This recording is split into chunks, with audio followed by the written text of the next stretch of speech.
السلام علیکم ورحمۃ اللہ وبرکاتہ۔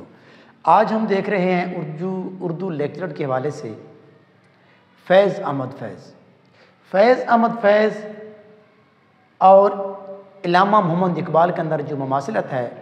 فیض احمد فیض بھی سیالکوٹ میں پیدا ہوئے، کالا قادر گاؤں کے اندر، اور علامہ اقبال بھی سیالکوٹ کے اندر پیدا ہوئے۔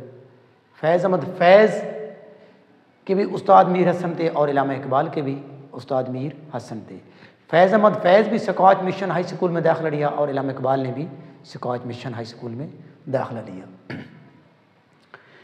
فیض احمد فیض 1912 میں پیدا ہوئے اور 1982 کو ان کی وفات ہوئی۔ ترقی پسند بھی تھے اور رومانویت پسند بھی تھے۔ فیض احمد فیض کے بارے میں یہ کہا جاتا ہے کہ حقیقت اور رومان کا شاعر ہے۔ حقیقت بھی ہے، یعنی ادب برائے زندگی کا بھی قائل تھا اور ادب برائے ادب کا بھی یہ قائل تھا۔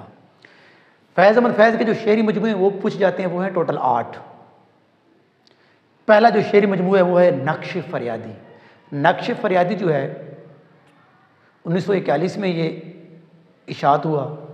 نقش فریادی یہ جو اصطلاح لی گئی ہے مرزا اسد اللہ خان غالب کا جو غزل کا پہلا مطلع ہے اور اس کے دیوان کی جو پہلی غزل ہے، نقش فریادی ہے کس کی شوخی ہے تحریر کا، کاغذی ہے پیراہن ہر پیکر تصویر کا، تو یہ اسے لیا گیا ہے۔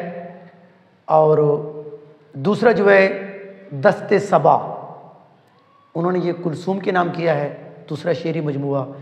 اسی کے نام کے حوالے سے ایک آتا ہے دست حنا، ایک ہے دشت صبا۔ دست حنا پروین شاکر کا شعری مجموعہ ہے اور دشت صبا دشت وہ ہے احمد ندیم قاسمی کا۔ زندہ نامہ، چونکہ فیض احمد فیض جو ہیں وہ اس کے بارے میں یہ بھی سوال آتا ہے کہ راول پنڈی سازش کیس کے اندر بھی یہ جیل کے اندر بند بھی رہے، تو یہ والا جو مجموعہ ہے ان کا یہ زندہ نامہ جیل کے اندر لکھا گیا تھا۔ اس کا جو آغاز جو دیباچہ ہے وہ لکھا تھا سجاد ظہیر۔ ترقی پسندیت کا یہ علم بردار ہے، بہت بڑا نام ہے۔ روشنائی ان کی جو ہے وہ کتاب کا نام ہے۔ لندن میں انہوں نے وہ جو تقریب کی تھی۔ اور انگارے ان کا ایک مجموعہ ہے جن کے اندر ان کے افسانے تھے۔ چوتھا جو ہے وہ ہے دست سنگ، پانچواں ہے سر وادی سینہ، چھٹا جو ہے وہ شام شہر یاراں، اسی نام سے مشتاق احمد یوسف نے لکھا ہے شام شیر یاراں، یہ ان کا مزاحیہ ہے، کتاب ہے، نثری کتاب ہے اور یہ ان کی 5ویں کتاب ہے۔ ساتواں ان کا مجموعہ ہے میرے دل میرے مسافر اور 8واں ہے غبار ایام۔ ان 8 کو اکٹھا کیا گیا ہے، کلیات کا جو نام ہے نسخہ ہے وفا۔